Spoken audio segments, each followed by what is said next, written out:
Game focus பண்ணுவோம். 30 days கழிச்சு நான் ஃபேஸ் பண்ணிக்கலாம்னு நினைக்கிறேன்.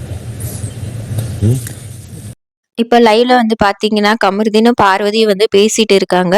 பார்வதி வந்து இங்க நடக்கிறதெல்லாம் வந்து பார்த்தா எங்க அம்மா என்ன நினைப்பாங்கன்னு எனக்கு தெரியல.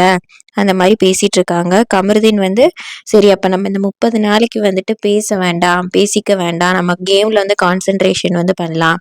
எதுனாலும் வெளிய போய் பார்த்துக்கலாம் 30 நாளைக்கு அப்புறம்.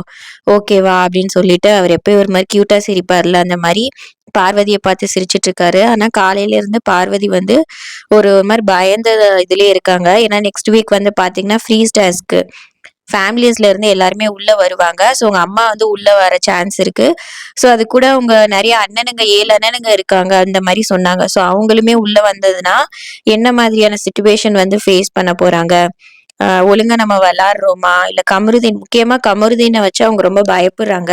இவங்க ஒரு லவ் கன்டென்ட் பண்ணிட்டு இருக்காங்க இல்லையா? அத லவ் லவ் பண்றாங்கன்னு நெனைக்கிறேன். எனக்கு சரியா தெரியல. ஸோ அத உண்மையா லவ் பண்றாங்களா? இல்ல நம்ம அது இன்னுமே வந்து கமருதீன் வந்து கன்ஃபர்மேஷன் பண்ணல. நேத்து கூட லைவ்ல வந்து பார்வதி கேட்டிருப்பாங்க. நீங்க இத வந்து கன்ஃபர்மேஷன் நீங்க வந்து பண்ணிரலாமா? அப்படின்னு. அதுக்கு வந்து கமருதீன் கேட்பாரு, "நீ இந்த மாரி தான் எப்பவுமே பேசுவியா?"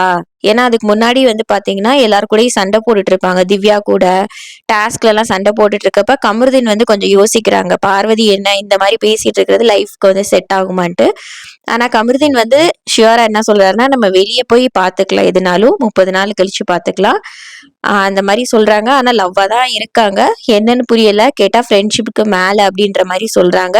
ஸோ என்ன நடக்குதுன்னு அடுத்த லைவ் அப்டேட்ல பார்க்கலாம்.